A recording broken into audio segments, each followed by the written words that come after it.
Welcome बच्चों। Class 11 में chapter 11 चल रहा है हमारा introduction to three dimensional geometry, यानी कि 3D ज्योमेट्री का हम क्या जान रहे हैं, कॉन्सेप्ट हमने जाना। और लास्ट क्लास जो हुई थी वो 11.1 पर हुई थी। एक छोटा सा सेशन 10 मिनट के लिए आपके लिए था। उसमें क्या किया था हमने, बेसिक इसका इंट्रोडक्शन जाना था और अपनी एक्सरसाइज को सॉल्व किया था। कुछ नहीं था, एक ऑक्टेंट की टेबल थी जिसमें 10 ऑक्टेंट थे और 3 कोऑर्डिनेट्स थे एक्स वाई जेड। उनकी मदद से हमने अपने ऑक्टेंट आइडेंटिफाई किए थे वो कि कौन सा कोऑर्डिनेट मेरा कौन से ऑक्टेंट में लाई कर रहा है। ठीक है, सिंपल वर्किंग थी। आई होप सभी को समझ में आई होगी। आज 11.2 स्टार्ट करेंगे और 11.2 में भी कुछ डिफिकल्ट नहीं है। डिस्टेंस फार्मूला आप सबने पढ़ा हुआ है। कंडीशन क्या है कि सिर्फ आपने एक्स एक्सिस और वाई एक्सिस पे पढ़ा हुआ है ना, यानी कि जब कोऑर्डिनेट मेरा क्या है एक्स कॉमा वाई है। अब 3D की बात हो रही है, जाहिर सी बात है जेड भी आपका आएगा। तो बस अब हम डिस्टेंस फार्मूला पढ़ेंगे। इंक्लूड क्या होगा उसमें कि आपका जेड एक्सिस उसमें इंक्लूड हो जाएगी। ठीक है, स्टार्ट करते हैं। फर्स्ट क्वेश्चन से यही कहा है, देखो find the distance between the following pairs of point. ठीक, पॉइंट भी आपको दिख रहा है। फर्स्ट है आपका 2,3,5 एंड 4,3,1। यानी कि अगर मैं इसको डिनोट करूं तो ये वाला जो मेरा ब्रैकेट है ये मेरा x1 है, ये y1 है और ये z1 है। ठीक है, ये वाला दूसरा मेरा x2 है ना। दूसरे वाले कोऑर्डिनेट को अगर मैं आइडेंटिफाई करूं x2 y2 z2। ठीक है, तब हमारे पास डिस्टेंस फॉर्मूले से क्या था, सिर्फ x1 y1 और x2 y2 उसकी मदद से करते थे। अब हमारे पास x1 y1 z1 है, x2 y2 z2 है, तो इन दोनों की मदद से हम क्या करेंगे, अपना डिस्टेंस फाइंड आउट करेंगे। ठीक है, अगर इस पॉइंट को मैं a कह देता हूँ, है ना, अगर इस वाले पॉइंट को मैं a कह देता हूँ और इस वाले पॉइंट को मैं b कह देता हूँ। ठीक, तो मेरी ए बी डिस्टेंस जो हो जाएगी, क्या हो जाएगी वो, अंडर रूट, यही तो था distance formula, x2 minus x1 whole square plus y2 minus y1 square. इसी तरीके से z इसमें इंक्लूड हो जाएगा, z2 minus z1 whole square. ठीक, ये ऐड हो जाएगा। वैल्यूज रखें अपनी इसमें, क्या, x2 4 minus 2 square plus 3 minus 3 square plus 1 minus 5 का होल स्क्वायर। ठीक, 4 में से 2 माइनस करेंगे तो 2 स्क्वायर, यानी 2 का square plus 0 square plus minus 4 का स्क्वायर। अब 0 की तो कोई, इसकी तो कोई वैल्यू नहीं बची। हमारे पास क्या बचेगा, अंडर रूट 4 प्लस 16, यानी कि अंडर रूट 20। ठीक है, अगर इसमें से भी कुछ कॉमन निकल के आ सकता है तो 2 10 ज़ा 20, 2 5 ज़ा 10 और 5 1 ज़ा 5। यानी कि मैं इसको किस तरीके से लिख सकता हूँ, 2 रूट 5 ये लिख सकता हूँ। ठीक है, यही क्या हो जाएगी, मेरी डिस्टेंस हो जाएगी बिटवीन ए एंड बी। ठीक है, कंडीशन क्या है, उसमें हम यूनिट लगाते थे, है ना। ये यूनिट भी यही होगी, है ना, 2 अंडर रूट 5 यूनिट्स, मतलब कुछ डिस्टेंस तो होगी ना। और डिस्टेंस हमेशा किसी यूनिट में ही होती है। वही कह सकते हैं कि ए बी की डिस्टेंस जो होगी मेरी 2 अंडर रूट 5 होगी। ठीक, कुछ नहीं है, सिंपल वर्किंग है। सेकंड पार्ट में भी अगर मैं ए बी डिस्टेंस निकालना चाहूँ, मैं डायरेक्ट फॉर्मूला लगाऊंगा, x2 2 माइनस माइनस प्लस 3 का whole square plus 4 minus 7 whole square plus minus 1 minus 2 whole square is equal to under root, ये हो जाएगा आपका 5 का स्क्वायर, ये हो जाएगा माइनस 3 स्क्वायर, ये हो जाएगा आपका माइनस 3 स्क्वायर। ठीक, is equal to 25 plus 9 plus 9, यानी कि मैं कह सकता हूँ 25 प्लस 18, है ना। 25 प्लस 18 मीन्स 8 और 5 13, 143। आंसर चेक कर लो, अंडर रूट 43 आपका क्या आ रहा है, आंसर आ रहा है। ठीक है, कुछ नहीं कर रहे, सिर्फ अपनी डिस्टेंस यूज कर रहे हैं। डिस्टेंस फॉर्मूला लगा के हम क्या कर रहे हैं, अपनी डिस्टेंस फाइंड आउट कर रहे हैं। इसी तरीके से थर्ड क्वेश्चन है आपका -1, 3, -4 और नेक्स्ट है 1, -3, 4।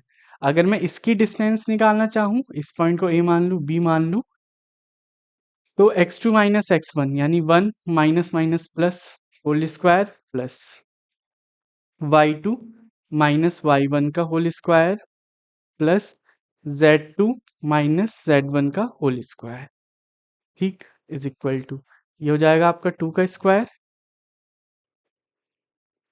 क्या, माइनस 6 का स्क्वायर प्लस 6, सॉरी 4 प्लस 4 8, ये हो जाएगा आपका 8 का स्क्वायर, ठीक। 2 टू ज़ा 4, 4 प्लस 36 प्लस 64, यानी कि आपका आ जाएगा 104, ठीक, 104 आ जाएगा ये आपका। अब 104 के अगर आप फैक्टर करोगे तो 2 5 ज़ा 10, 2 2 ज़ा 4, 2 2 ज़ा 4, 2 6 ज़ा 12, 2 1 ज़ा 2, 2 3 ज़ा 6, 13, यानी कि आप कह सकते, आप इसको लिख सकते हो 2 अंडर रूट 13 टू ज़ा 26, 2 अंडर रूट 26 आप इसको लिख सकते हो, ठीक है। तो ये इसके बीच की डिस्टेंस हो गई, ठीक है, कुछ हार्ड नहीं है, वही वर्किंग है सिर्फ, ठीक है। हम क्या कर रहे हैं, अपना डिस्टेंस फार्मूला लगा के कैलकुलेट कर रहे हैं। आंसर चेक करें तो आंसर इसका 2 अंडर रूट 6 ही आ रहा है। ये पार्ट, अगर ये लास्ट पार्ट है इसका फोर्थ पार्ट, सिंपल डिस्टेंस निकालनी है ए बी, क्या, x2 minus two whole square plus 1 minus minus plus whole square plus 3 minus 3 का होल स्क्वायर, ये हो जाएगा। बस क्या ऐड हुआ है इसमें, सिर्फ z कोऑर्डिनेट्स ऐड हुए हैं और कुछ ऐड नहीं हुआ, ठीक है, बाकी वही डिस्टेंस फार्मूला है आपके लिए। ये हो जाएगा -4 का होल स्क्वायर प्लस 2 का स्क्वायर प्लस 0 का स्क्वायर, यानी कि हो जाएगा अंडर रूट 16 प्लस 4, फिर वही अंडर रूट 20, अगर आप इसको लिखना चाहोगे तो 2 अंडर रूट 5 आप इसको लिख सकते हो, इज योर एक्चुअल आंसर, ठीक, यही आ रहा है। अब सेकंड क्वेश्चन में कहा है show that the points -2, 3, 5, 1, 2, 3 and 7, 0, -1 are collinear. इन पॉइंट्स को क्या बताना है, हमें कॉलिनियर बताना है। तो हम क्या करेंगे, मान लो ये मेरा ए कोऑर्डिनेट है, ये मेरा बी कोऑर्डिनेट है, ये मेरा सी कोऑर्डिनेट है। तो पहले हम ए बी की डिस्टेंस निकालेंगे, फिर हम बी सी की डिस्टेंस निकालेंगे, ठीक है, और फिर क्या निकालेंगे, हम ए सी की डिस्टेंस निकालेंगे। यानी कि कॉलिनियर की मैं बात करूं तो पहले मैं ए से बी तक की डिस्टेंस निकालूंगा, फिर मैं बी से सी तक की डिस्टेंस निकालूंगा, फिर मैं ए सी की डिस्टेंस निकालूंगा। और अगर ए बी बी सी का सम करके ए सी के इक्वल आ गया then these points are collinear, ठीक है। ये वर्किंग हमें करनी है, आइए करते हैं। पहले ए बी निकालना चाहूंगा मैं, कैसे निकालोगे, x2 माइनस x1, 1 प्लस 2 का स्क्वायर प्लस, ठीक, 2 माइनस 3 का होल स्क्वायर प्लस 3 माइनस 5 का स्क्वायर, ठीक। सॉल्व कर लें इसको यहीं पर, अगर मैं करूँ तो 3 का स्क्वायर प्लस -1 का स्क्वायर प्लस -2 का स्क्वायर, ठीक। अगर और कैलकुलेट करूँ तो 9 प्लस 1 प्लस 4, यानी कि कितना आ जाएगा, अंडर रूट 14 आ जाएगा, अंडर रूट 14 आ गया। इसी तरीके से आप बी सी निकालो, बी सी जब आप कैलकुलेट करोगे तो 7 माइनस 1 का स्क्वायर प्लस 0 माइनस 2 का स्क्वायर प्लस -1 माइनस 3 का स्क्वायर, ठीक।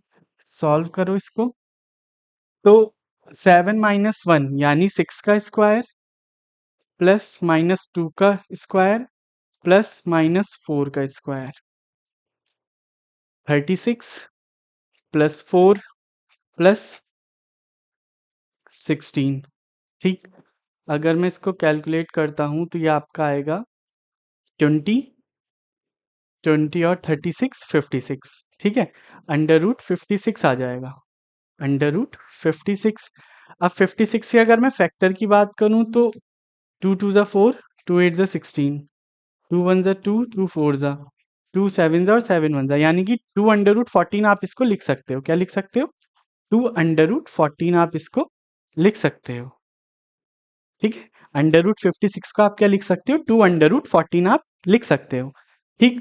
अब AC निकालो, अगर मैं AC की बात करूं तो 7 + 2 का होल स्क्वायर प्लस 0 - 3 का स्क्वायर प्लस -1 - 5 का whole square is equal to √9 square plus -3 square plus -6 का स्क्वायर, यानी कि आपका आ रहा है 81, ठीक, प्लस 9, 9 9 से 81, 3 का स्क्वायर 9 हो जाएगा, ये हो जाएगा आपका 36।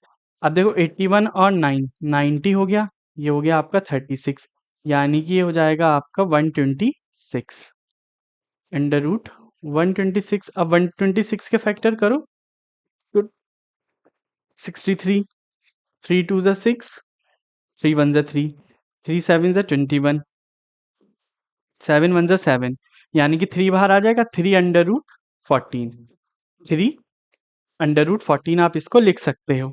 अब देखो A B plus B C, A B plus B C कितना आ रहा है आपका under root 14 plus 2 under root 14, यानी कि कितना हो गया ये आपका 3 अंडर रूट 14, और 3 अंडर रूट 14 क्या आया है आपका ए सी आया है। यही मैंने आपको लाइन की मदद से समझाया था कि अगर ए बी निकालूं और बी सी निकालूं और अगर दोनों का सम मेरा ए सी के इक्वल आ गया then these points are collinear. तो मैं लिख सकता हूँ hence these points are these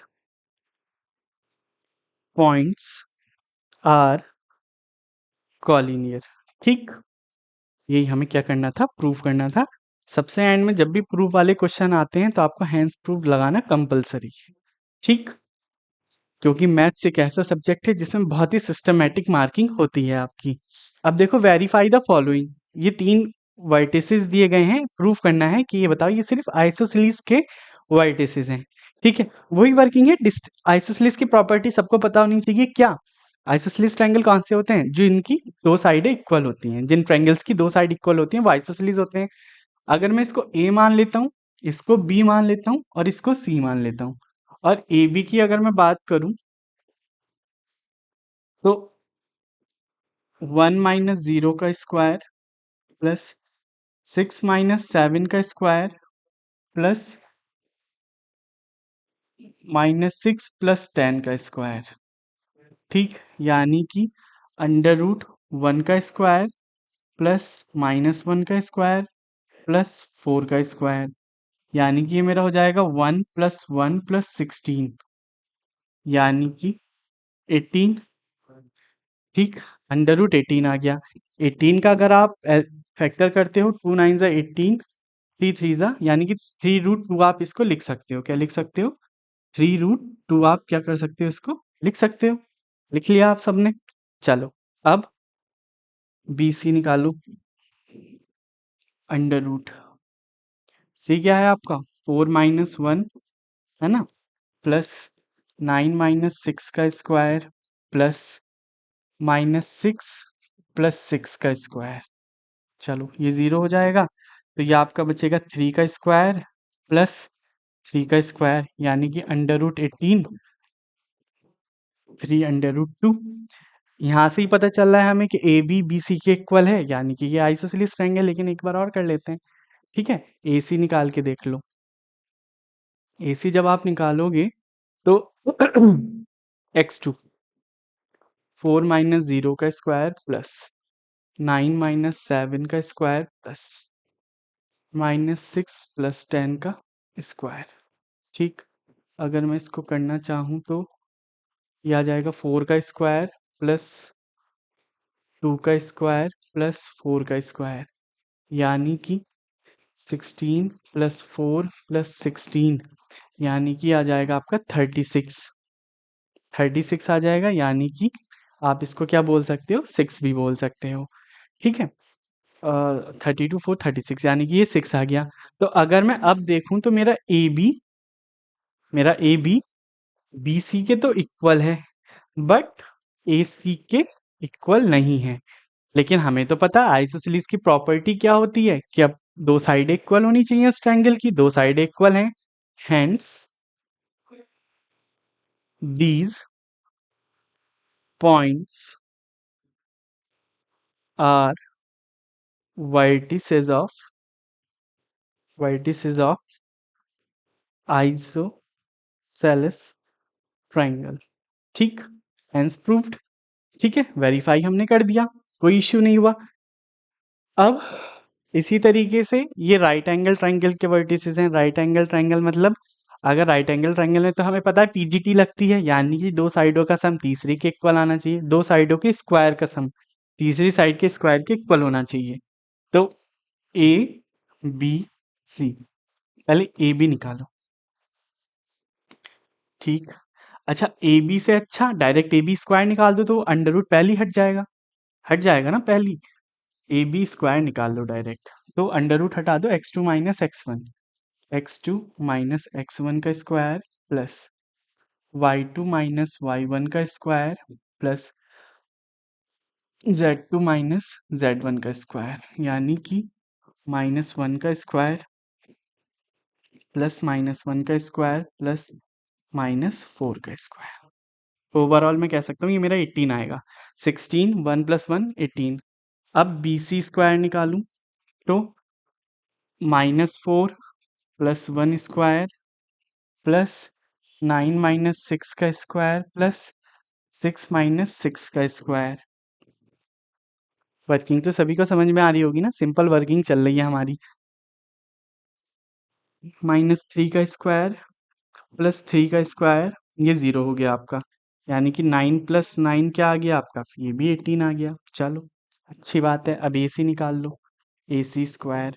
तो ए सी स्क्वायर निकालोगे तो -4 - 0 का स्क्वायर, ठीक है, -4 - 0 का स्क्वायर प्लस 9 - 7 का स्क्वायर प्लस 6 - 10 का स्क्वायर, यानी कि -4 का स्क्वायर प्लस 2 का स्क्वायर प्लस -4 का स्क्वायर, क्या आ गया 16 + 4 + 16, यानी कि कितना आ गया 36 आ गया।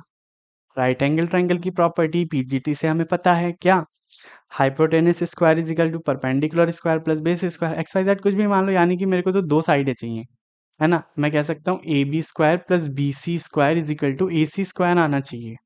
चलो देखते हैं ऐसा हो रहा है क्या। ए बी स्क्वायर की वैल्यू 18, बी सी स्क्वायर की वैल्यू भी 18 और ए सी स्क्वायर की वैल्यू 36, यानी कि 36 is equal to 36। Hence these points are the vertices of right angle triangle। ठीक है, हैंस प्रूफ। ठीक, हैंस प्रूफ, कुछ नहीं, दोनों दो साइडों का हम तीसरे के इक्वल आ गया। ठीक है, यानी कि पीजीटी इसमें अप्लाई हो रही है। अब यही पॉइंट्स, 4 पॉइंट्स आ गए अब, और कहा गया है वेरीफाई करो कि ये वर्टिसेस हैं किसके, पैरेललोग्राम के। क्या है, पैरेललोग्राम के आपके वर्टिसेस हैं। पैरेललोग्राम की कंडीशन क्या होती है कि अपोजिट साइड्स इक्वल होती हैं, है ना, अपोजिट साइड्स इक्वल होती हैं ना। अगर मैं मान लो इसको ए बी सी और डी मान लेता हूँ, ठीक है, और मैं इससे क्या करता हूँ एक पैरेललोग्राम ड्रॉ कर लेता हूँ, और उसमें भी मैं मानता हूँ ना ए बी सी डी मानता हूँ ना। अगर मैं उसमें ए बी सी डी मानता हूँ तो मैं कह सकता हूँ A B is equal to C D होना चाहिए और A D is equal to B C होना चाहिए। ये होना चाहिए, इस तरीके की कुछ वर्किंग होनी चाहिए। चलो निकालते हैं, पहले ए बी निकालो।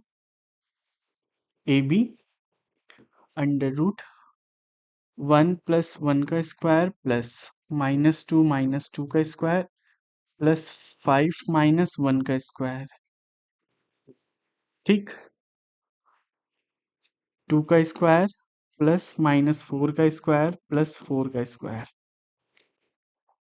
4 + 16 + 16, 32 36, यानी कि ये क्या आ गया 6 आ गया। अब BC की अगर मैं बात करूं तो 4 - 1 का स्क्वायर प्लस -7 + 2 का स्क्वायर 8 - 5 का स्क्वायर। ठीक, 3 का स्क्वायर प्लस -5 का स्क्वायर प्लस 3 का स्क्वायर, यानी कि मैं कह सकता हूँ 9 + 25 + 9, ठीक है, अंडर रूट 25 और 18, 13 1 कैरी 43, अंडर रूट 43 आ गया, अंडर रूट 43 आ गया। अब सी डी निकालो। जब आप सी डी निकालोगे तो 2 - 4 का स्क्वायर प्लस -3 + 7 का स्क्वायर प्लस 4 - 8 का स्क्वायर, ठीक,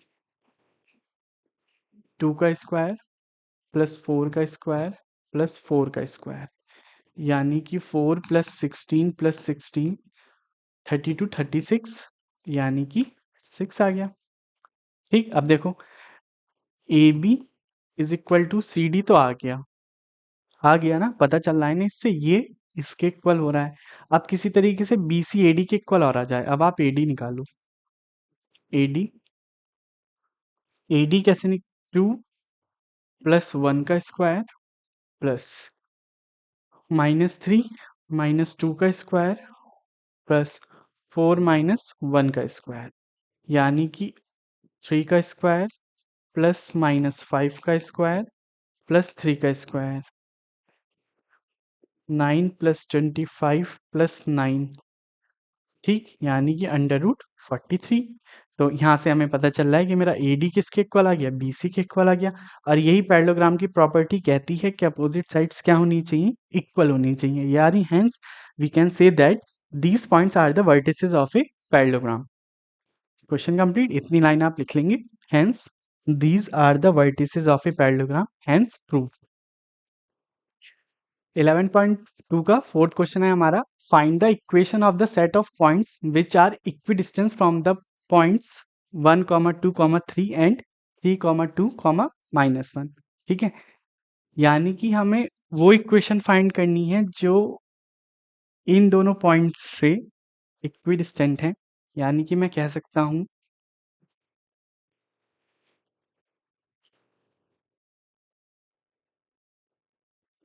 कि अगर ये कोई पॉइंट है P, ठीक है, और ये दोनों कोऑर्डिनेट्स हैं मेरे A और B, जो कि मेरे को क्या है, गिवन है, 1, 2, 3 और 3, 2, -1, ठीक। अगर मैं इसको लेट कर लूँ x, y, z, तो ये दोनों सेम डिस्टेंस पर हैं P से। A और B दोनों क्या हैं, सेम डिस्टेंस हैं P से। तो अकॉर्डिंग टू द क्वेश्चन, अगर मैं ये पॉइंट लेट कर लेता हूँ, let P x, y, z, की डिस्टेंस की बात हो रही है, तो मैं कह सकता हूँ AP square is equal to क्या होगा, BP स्क्वायर, ठीक। जितनी डिस्टेंस P से A तक की है उतनी डिस्टेंस P से B तक की है। तो अगर मैं इसमें स्क्वायर लगा दिया तो अंडर रूट तो ऑलरेडी हट गया, ठीक है। तो x2 - x1, x2 मेरे लिए क्या हो जाएगा, x - 1 का होल स्क्वायर प्लस y - 2 का होल स्क्वायर प्लस z - 3 का whole square is equal to pb square, यानी कि x - 3 का होल स्क्वायर प्लस y - 2 का होल स्क्वायर प्लस z + 1 का होल स्क्वायर, ठीक। अगर हम स्क्वायर रूट खोलते हैं, इनकी स्क्वायर खोलते हैं, तो x square plus 1 - 2x plus y square plus 4 - 4y plus z square plus 9 - 6z, ठीक, is equal to x square plus 9 - 6x, ठीक है, plus y square plus 4 - 4y plus z square plus 1 plus 2z, ठीक। अब कुछ terms दोनों side same होंगी, वो cancel हो जाएंगी, जैसे कि एक्स स्क्वायर से एक्स स्क्वायर कैंसिल हो जाएगा, वाई स्क्वायर से वाई स्क्वायर कैंसिल हो जाएगा और जेड स्क्वायर से जेड स्क्वायर कैंसिल हो जाएगा, और -4y कैंसिल हो जाएगा, ठीक। इधर देखूं तो -2x बचा उधर -6x बचा, लेफ्ट हैंड साइड आएगा तो +6x हो जाएगा। ठीक है, -6z लेफ्ट हैंड साइड बचा, राइट हैंड साइड है हमारा +2x, +2z। Left left hand side ले आओ तो निगेटिव हो जाएगा, यानी कि -2z।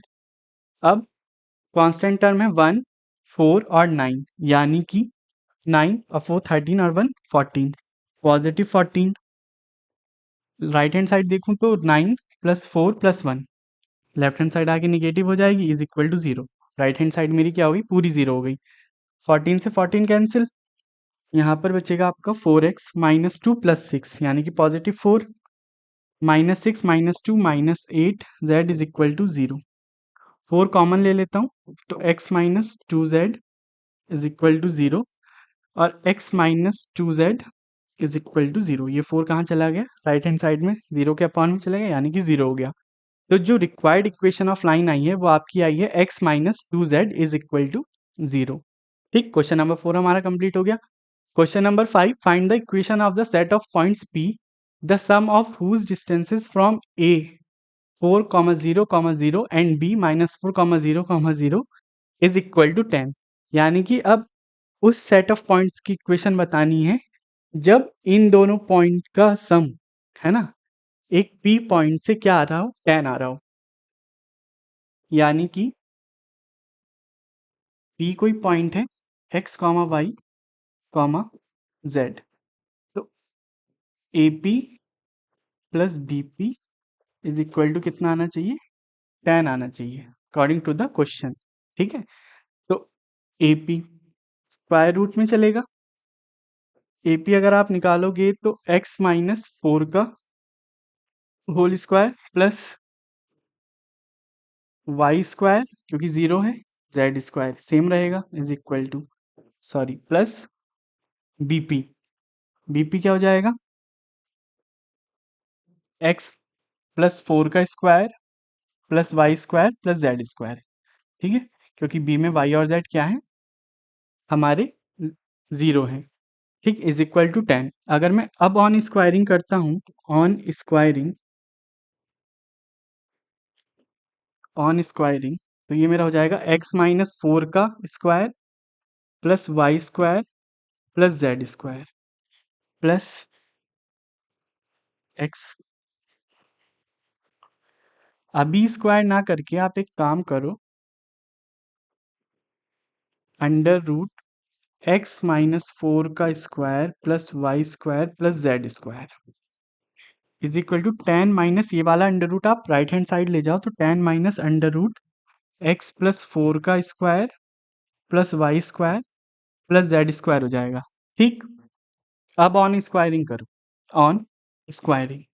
ठीक है, तो ये हो जाएगा आपका x - 4 का square plus y square plus z square is equal to, अब जब इस पे स्क्वायर रूट लगेगा तो ये a - b का होल स्क्वायर हो जाएगा। मैं इसको डायरेक्ट खोल रहा हूँ, 100 प्लस ये खुल जाएगा, ये अंडर रूट हट जाएगा, यानी कि x + 4 का whole square plus y square plus z square -2ab, यानी कि 2 × 10 20 अंडर रूट x + 4 का square whole square plus y square plus z square. ठीक है, ये हो जाएगा। अब दोनों साइड कॉमन क्या आ रहा है, y स्क्वायर और z स्क्वायर, ये कैंसिल हो गए। चलो, अब x - 4 का होल स्क्वायर खोलूँ तो x square plus 16 minus 8x is equal to 100 plus x + 4 का होल स्क्वायर खोलोगे तो x square plus 16 minus, sorry, plus 8x। ठीक, माइनस 20 अंडर रूट x + 4 का whole square plus y square plus z square. चलो, अभी भी कुछ common है, एक्स स्क्वायर कैंसिल हो सकता है और 16 कैंसिल हो सकता है। ठीक, अब क्या करो, ये जो -20 है लेफ्ट हैंड साइड ले आओ तो +20 अंडर रूट x + 4 का whole square plus y square plus z square हो जाएगा। अब इधर क्या बच रहा है आपका, 100 प्लस 8x, और लेफ्ट हैंड का -8 इधर आके पॉजिटिव हो जाएगा, यानी कि आप कह सकते हो 100 + 16x। ये हो गया। चलो, अब ये बात इतनी वर्किंग में रफ कर रहा हूँ।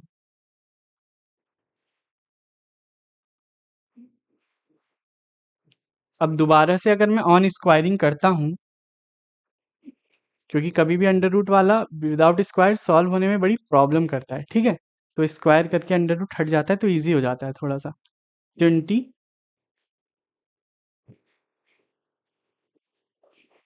x+4 का होल स्क्वायर, ठीक, +y² +z²।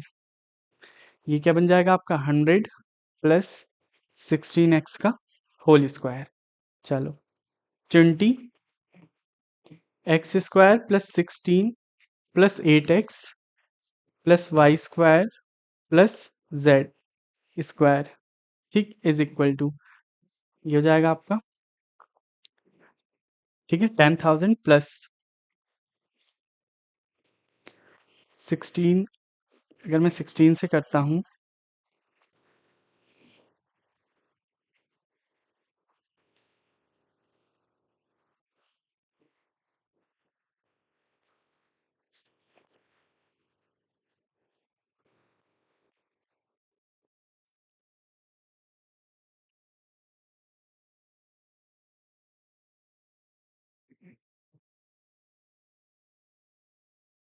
ये आएगा आपका 256x² +2 × a × b, यानी कि 3200x। 3200x। अगर मैं इसके अंदर 20 के अंदर मल्टीप्लाई करता हूँ तो 20x² +16 +8x +y² +z² is equal to 10,000 + 256x² +3200x, ठीक। अब ये सारी चीज़ें राइट हैंड साइड पहुंचा दो, तो 256x² -20x² -y² -z², ठीक। इधर 8x है पॉजिटिव और इधर 3200x है, तो अगर मैं इसको माइनस करता हूँ 8,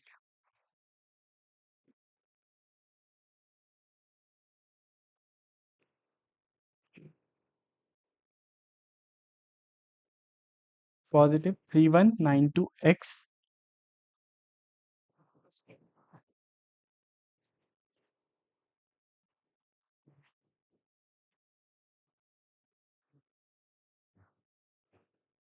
देखो, एक मिस्टेक क्या हो रही है यहाँ पर, हम ब्रैकेट में 20 से मल्टीप्लाई नहीं कर रहे हैं, ठीक है। अगर मैं 20 से मल्टीप्लाई करता हूँ तो 20x² plus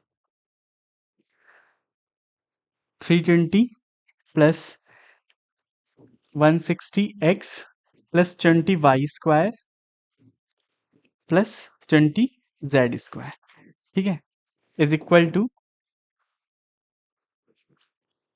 10,000 + 256x² plus 3200x, ठीक। अब क्या करेंगे, 20x² और 256x², अगर मैं राइट हैंड साइड पहुंचा के माइनस करता हूं तो मेरे पास बचेगा आपका 2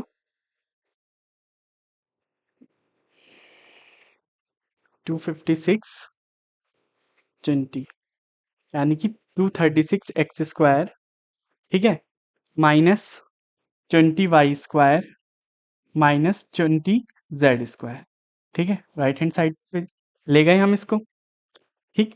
यही गड़बड़ हो रही थी कि हम ब्रैकेट में 20 से मल्टीप्लाई नहीं कर रहे थे, ठीक। अब 3200x है और 160x है, तो 320x में से हम क्या करेंगे, 160x माइनस करेंगे तो हमारे पास बचेगा 3140x।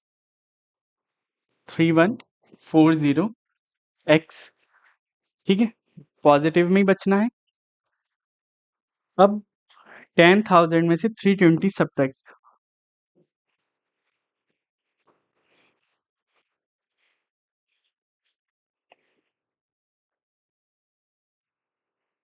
9680 इज इक्वल टू 0, ठीक।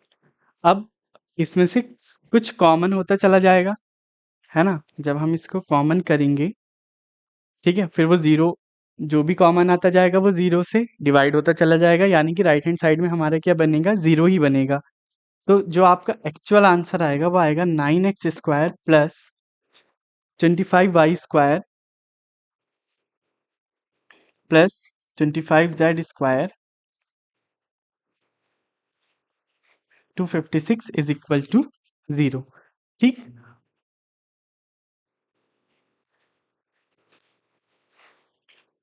ठीक है, मिस्टेक सिर्फ यहीं पर थी कि हम 20 से मल्टीप्लाई नहीं कर रहे थे, ठीक है। आपकी एक्सरसाइज फिनिश हो जाती है ना। मिसलेनियस आपके लिए होमवर्क रहती है, तो 11 की भी आपके लिए होमवर्क रहेगी। बाकी कॉन्सेप्ट वही है, डिस्टेंस फार्मूला चल रहा है हमारा। डिस्टेंस फार्मूले की मदद से बस अब 3D में है तो जेड एक्सिस आ रही है हमारे पास। बाकी हमने डिस्टेंस फार्मूला जो सीखा है अभी तक, एक्स और वाई का सीखा था, जेड के थ्रू अब हमने सीख लिया, वही है, जेड के कोऑर्डिनेट बस इसमें ऐड हुआ है, ठीक। चैप्टर 11 कंप्लीट हो जाता है। अब मिलते हैं आपसे नेक्स्ट चैप्टर के साथ, लिमिट्स एंड डेरिवेटिव स्टार्ट करेंगे उसमें, चैप्टर 12।